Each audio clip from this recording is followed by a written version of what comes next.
நடுத்தெருவில் நிற்கப் போகும் விஜய். நடப்பதெல்லாம் பார்க்கின்ற பொழுது வேதனையாக இருக்கிறது. வரிந்து கட்டும் வியூக வகுப்பாளர்.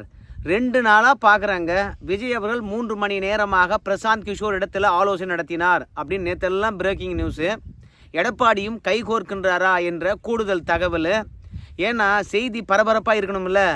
அதனால் விஜய் செய்தியும் பிரசாந்த் கிஷோர் செய்தியும் மட்டுமே சேர்த்து சொன்னால் எவன் பார்ப்பான்? அதனால் அடுத்தது வெற்றி பெற வேண்டும் என்று துடிக்கிறாங்க பாருங்கள்.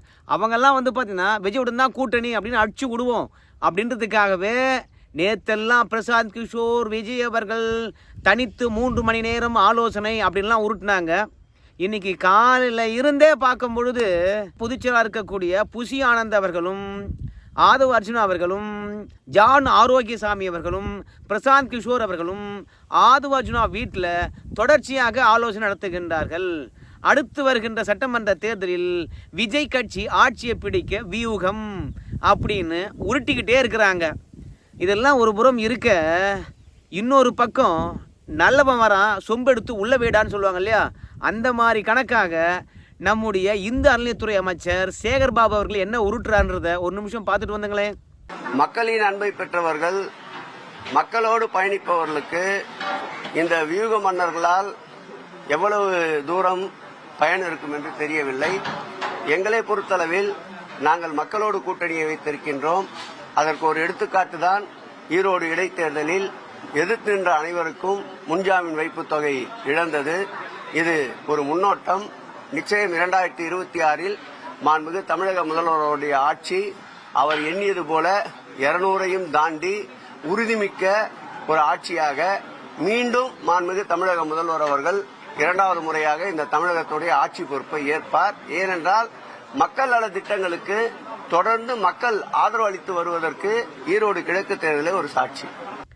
இவர் சொல்ற கதையை பார்க்கும்போது இவங்களுக்கு வந்தா ரத்தம், அடுத்தவனுக்கு வந்தா தக்காளி சட்னி மாதிரி தான் இருக்குது. 2021 தேர்தலில் இதே பிரசாந்த் கிஷோர் அவர்களை வைத்துத்தான் இவங்க ஆட்சியே பிடிச்சாங்க. இப்போ நம்ம சேகர் பாபு அவர்கள் என்ன சொல்றாரு? மக்களுடன் இருக்கிறவங்களுக்கு, 2வது மக்கள் செல்வாக்கு பெற்றவர்களுக்கு இந்த வியூக வகுப்பாளருடைய செயல்பாடு எந்த அளவுக்கு பலனளிக்கும் என்று தெரியலையே அப்படிங்கிறாரு. ஆனால் 2021 உங்களுடைய செயல்பாடுகள்லாம் முடங்கி போய் 384 கோடி ரூபாய் கொடுத்து தான் வெற்றி பெற்றிருக்கிறீங்க அப்படின்றத மறந்து போட்டாரு. அது மட்டும் கிடையாது, பிரசாந்த் கிஷோர் அவர்கள் தான் இப்போ விஜயுடன் பேச்சுவார்த்தை நடத்திட்டு இருக்காரு. ஆனால் அதே ஐபேக் நிறுவனத்திடம் இருந்து பிரிந்த ரிஷிராஜ் சிங் நம்ம திமுகவுடன் தான் கைகோத்திருக்கின்றார். ஐபேக் நிறுவனம் இப்போ 2ஆக பிரிஞ்சு இருக்கிறது. அதில் தான் நமக்கு டவுட் ஆகிருக்குது. ஐபேக் நிறுவனத்தில் இருக்கக்கூடிய ஊழியர்கள் 2ஆக பிரிஞ்சு இருப்பதனால அந்த ஊழியர்களை பொறுத்த வரைக்கும் திமுகவை தூக்கி நிறுத்துவாங்களா இல்லை விஜயை தூக்கி நிறுத்துவாங்களா நமக்கு தெரியல. அது மட்டும் இல்லாமல் ராபின் சர்மா அவர்கள் திமுகவுடன் கைகோர்த்து இருக்கின்றார், வியூக வகுப்பாளர். அதெல்லாம் தாண்டி திமுகவுடைய சொந்த நிறுவனம் பெண் என்ற நிறுவனம் இருக்குது. இத்தனை நிறுவனத்தை திமுகவுக்காக வியூகம் வகுக்கிறதுக்கு வச்சுக்கிட்டு, ஆனால் இந்த வியூக வகுப்பாளர்களை பொறுத்த வரைக்கும் மக்களுடன் இருக்கிறவங்களுக்கு, மக்கள் செல்வாக்கு பெற்றவர்களுக்கு எந்த அளவுக்கு லாபம் தரும் என்று தெரியலையே அப்படிங்கிறார். ஆனால் திமுக 7வது முறை வெற்றி பெறுமா? ஏன் 7வது முறை வெற்றி பெறும் என்று கேட்டால், அவங்க நலத்திட்டங்களை பார்த்தீங்கன்னா நிறைய செஞ்சுருக்காங்களாம். அதன் காரணமாக மீண்டும் நம்ம ஸ்டாலின் ஐயா அவர்கள் முதலமைச்சர் ஆவாங்களாம். ஆனால் சேகர் பாபு அவர்களுக்கு கண் இருட்டிக்கிட்டு வருது என்பது பற்றி அவருக்கு நல்லாவே தெரியும். என்ன அது கண் இருட்டிக்கிட்டு வருதா? ஆமாங்க, இன்றைக்கி என்ன நாள்? தைப்பூசம்.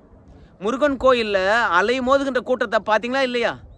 கடந்த காலங்களில் முருகன் கோயிலில் இவ்வளோ கூட்டம் வந்ததா? இல்லை, தைப்பூசமானது இன்றைக்கு பேசப்படுகின்ற அளவுக்கு பேசப்படுகிறதா? திருச்செந்தூராக இருந்தாலும் சரி, மதுரையாக இருந்தாலும் சரி, அதாவது திருப்பரங்குன்றம், இப்படி பல கோயில்களையும் கூட்டமானது அலை மோதுகிறது. தைப்பூசம் என்றாலே பழனி, அதை விட்டால் வேற இடமே இல்லை அப்படின்னு சொல்லுவாங்க. பழனியில் கூட 7 மணி நேரம் காத்திருந்து சாமி தரிசனம் பண்ணுவாங்களா? ஆனால் இப்போது 7 மணி நேரம் நின்று சாமி தரிசனம் பண்ணுறாங்க. திருச்செந்தூரில் ஒவ்வொரு நாளும் 1 மணி நேரம் 2 மணி நேரம் நின்று சாமி தரிசனம் பண்ணுகின்றார்கள். இதுலேருந்து என்ன தெரிகிறது? ஆன்மீகம் பெருகி போய்விட்டதா? இல்லை கடவுள் நம்பிக்கை அதிகரித்து போய்விட்டதா? இல்லை திமுகவுக்கு எதிர்ப்பு அலையானது கூடிக்கிட்டே வருதா? இந்துக்கள் ஒருங்கிணைகின்றார்களா? கோயிலில் இந்துக்கள் எல்லாம் ஒன்று கூடி பேசுகின்ற காணொலியெல்லாம் நமக்கு நன்றாக தெரியுது. பல வீடியோக்கள் வெளியே வருது. இதெல்லாம் திமுகவுக்கு என்ன செய்தியை சொல்ல போகுதுன்னு நமக்கு தெரியல. 3 வியூகம் வகுக்கின்ற டீமை வச்சுக்கிட்டு பிரசாந்த் கிஷோர் அவர்கள் போய் நடிகர் விஜய் அவர்களை சந்தித்ததை எந்த அளவுக்கு பலனளிக்கும் என்று தெரியலையே அப்படின்னு நம்ம சேகர் பாபு அவர்கள் சொல்கிறார். அவர் சொல்கிறதுலையும் ஒரு உண்மை இருக்குது.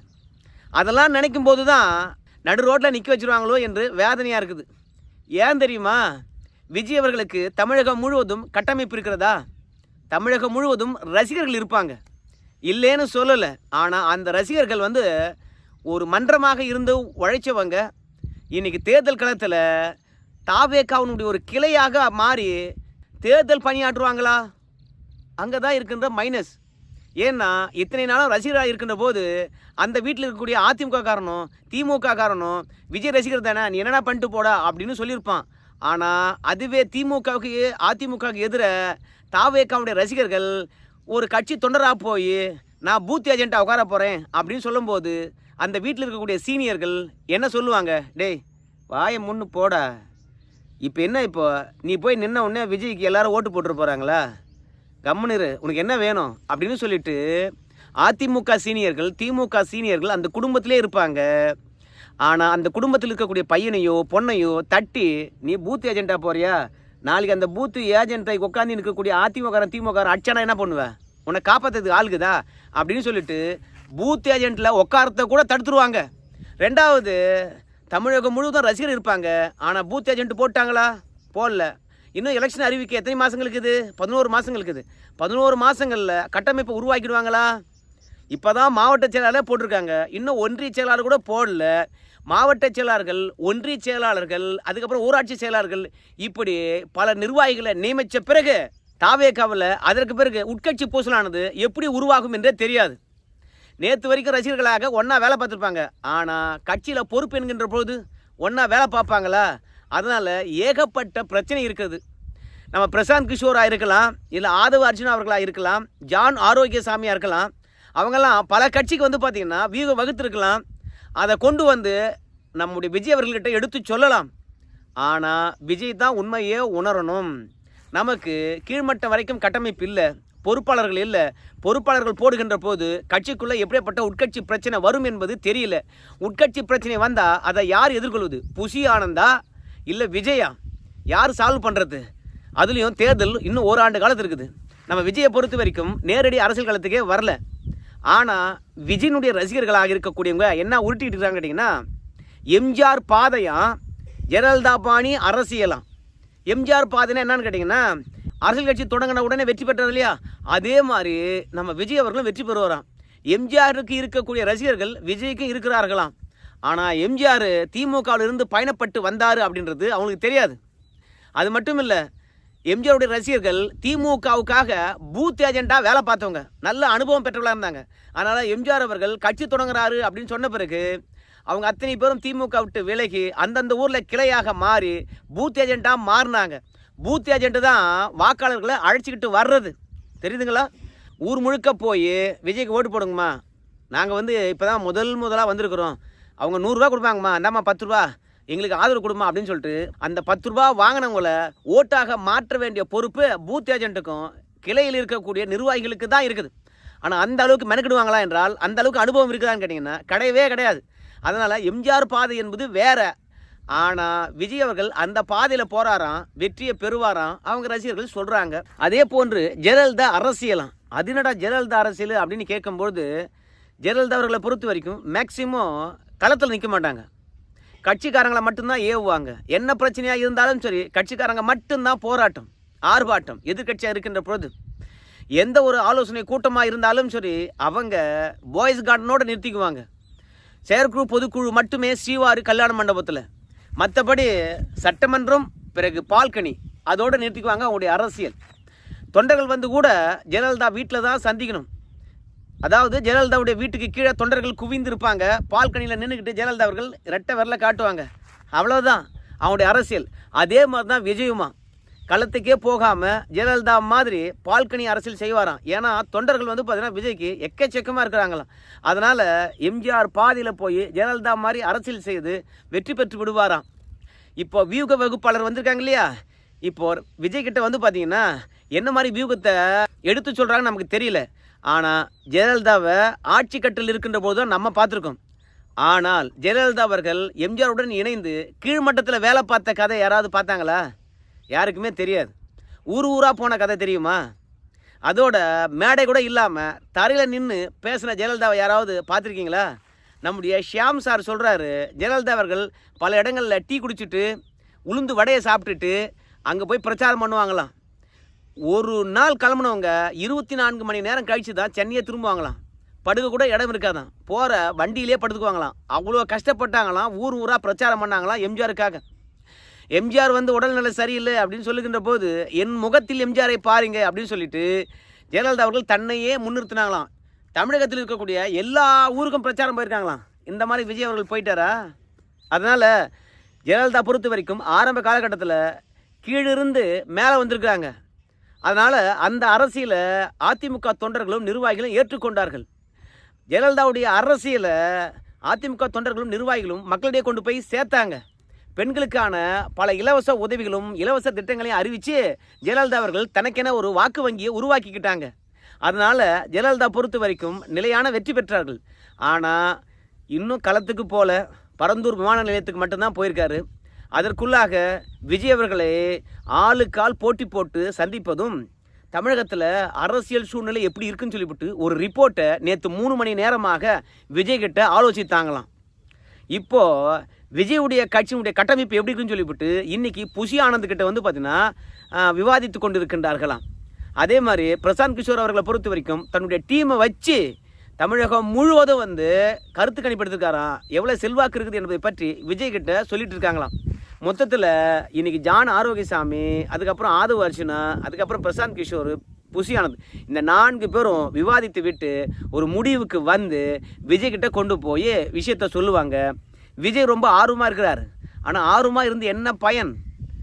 இந்த ஆலோசனைகள் எல்லாம் எதுக்கு பயன்படும் அப்படின்னு பார்த்தீங்கன்னா, இந்த தாவேக்கா தொண்டர் இருக்காங்க பாருங்கள், விஜய் கட்சி தொண்டர்கள், அவங்க இன்னும் சுறுசுறுப்பாக வேலை பார்ப்பதுக்கு வேண்டுமானால் உதவும். பா, நம்ம கட்சிக்கு 4 பேர் வியூகம் வகுக்கிறாங்கப்பா, அதனால் கடன் வாங்கியா கூட கட்சிக்கு செலவு பண்ணலாயா, நம்ம வெற்றி பெற்றுரும்யா அப்படின்னு சொல்லிட்டு துணிச்சலாக தொண்டர்கள் களத்தில் இறங்குவதற்கு வேண்டுமானால் பயன்படும். ஆனால் எத்தனை பேர் விஜய்க்கு ஓட்டு போடுவான்னு தெரியாது. பிரசாந்த் கிஷோர் அவர்கள் எந்த மாதிரியான கருத்து கணிப்பை எடுத்துகிட்டு கொண்டு போய் விஜய் கிட்ட சொல்லியிருக்காருன்னு தெரியலையே. விஜயகாந்த் கூட யாருடைய உதவியும் இல்லாமல் மக்களுடன் கூட்டணி போட்டு 12% வாக்குகளை வாங்கினார். ஆனால் அப்போ கூட வந்து விஜயகாந்தை நம்பி யாரும் கூட்டணிக்கு வரல. பிறகு ஜெயலலிதாவுடன் போய் சின்ன பின்னமான பிறகு தான் மக்கள் நல கூட்டணி என்று பிறகு வந்தாங்க. அந்த மாதிரி விஜய் அவர்கள் இன்னும் எவ்வளோ சதவீத வாக்கு வச்சுங்கிறார் என்று நிரூபிக்கப்படலை. ஆனால் அந்த 4 பேரும் தொடர்ந்து சந்திப்பதும் ஆசையை காட்டுவதும், விஜய்க்கு ஆசை வந்துட்டால் என்ன பண்ணுவார், இத்தனை நாளாக சம்பாதித்தது அத்தனையும் வந்து பார்த்தீங்கன்னா இந்த வியூக வகுப்பாளர்கிட்ட கொடுத்துட்டு எவ்வளோ ஒன்றாலும் இறங்க வாரி கொட்டுங்க அப்படின்னு சொல்லிட்டு கடலில் முழுக வச்சு கடைசியில் மாபெரும் நடிகராக இருந்த விஜயை நடுத்தெருவில் நிற்க வச்சுருவாங்க போல இருக்குது. அதை நினைக்கும் போது தான் நமக்கு வேதனையாக இருக்கிறது. ஆசை வந்துருச்சுன்னா அதுக்கப்புறம் மனுஷனை ஒன்றுமே பண்ண முடியாது. அந்த மாதிரி தான் இவங்க, நாங்கள் இதை எடுத்துட்டோம் கருத்து கணிப்பாக, அதை பார்த்துட்டோம் அப்படின்னு சொல்லியிருக்காங்க. ஆனால் என்னை பொறுத்த வரைக்கும் எம்ஜிஆர் வெற்றி பெறுகின்ற போது கூட கூட்டணி போட்டார். ஆனால் விஜய்க்கு எம்ஜிஆர் மாதிரி செல்வாக்கும் இல்லை. ஏன்னா இடைத்தேர்தலில் எம்ஜிஆர் நின்னார், அவருடைய செல்வாக்கை நிரூபித்தார். ஈரோடு கிழக்கு இடைத்தேர்தல் இப்போ வந்துச்சு. இவ்வளோ ஆரவாரமாக இருக்கக்கூடிய விஜய் அவர்கள், செல்வாக்கு நிரம்ப இருக்கக்கூடிய விஜய் அவர்கள் இந்த இடைத்தேர்தலில் ஒரு தொகுதியில் கட்டமைப்பை உருவாக்கி வெற்றி பெற்று காட்டியிருக்கலாமே. எம்ஜிஆர் பாதையாம்.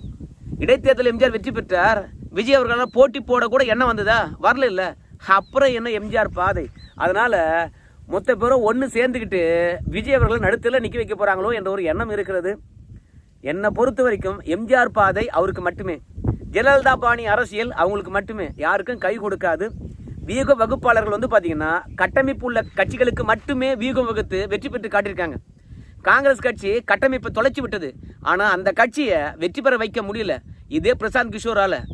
பாஜக ஆளு பிரசாந்த் கிஷோர், அதனால தான் திட்டமிட்டு காங்கிரஸை தோக்கடிச்சிட்டாரு அப்படின்னு சொல்லிவிட்டு பிரசாந்த் கிஷோர் தப்பிச்சுக்கிட்டார். அதனால் விஜய்க்கு அந்த பரிதாப நிலை வேண்டாம். என்னை பொறுத்த வரைக்கும் விஜய்க்கு தமிழகம் முழுவதும் 6 அல்லது 7% வாக்குகள் இருக்கும். ஆனால் அது வெற்றிக்காக உதவாது. இந்த வியூக வகுப்பாளர்கள் ஒன்று சேர்ந்து கொண்டு ஏதாவது வியூகம் வகுத்தாங்கன்னா விஜயனுடைய செல்வாக்கு 10% கூடும். ஆனால் அதை தாண்டி கூடுவதற்கான வாய்ப்பு இல்லை. வெறும் வியூகத்தை வைத்து வியூக வகுப்பாளர்களை வைத்தே வெற்றி பெற்ற திமுக இன்னைக்கு மக்கள் செல்வாக்கு பெற்றிருக்கின்றார்களாம். அதனால் மக்களுடன் நாங்கள் கூட்டணி அப்படிங்கிறாங்க. 13 கட்சியுடன் கூட்டணி போட்டுக்கிட்டு நாங்கள் மக்களுடன் கூட்டணி என்று சொல்கிறாரு நம்முடைய சேகர்பாபு அவர்களுக்கு. நான் கூசலையே அப்படின்னு சொல்லிக்கின்ற போது யாருடைய வியூகமும் வேணாமாம், மக்களுடன் கூட்டணி போட்டிருக்காங்களாம்.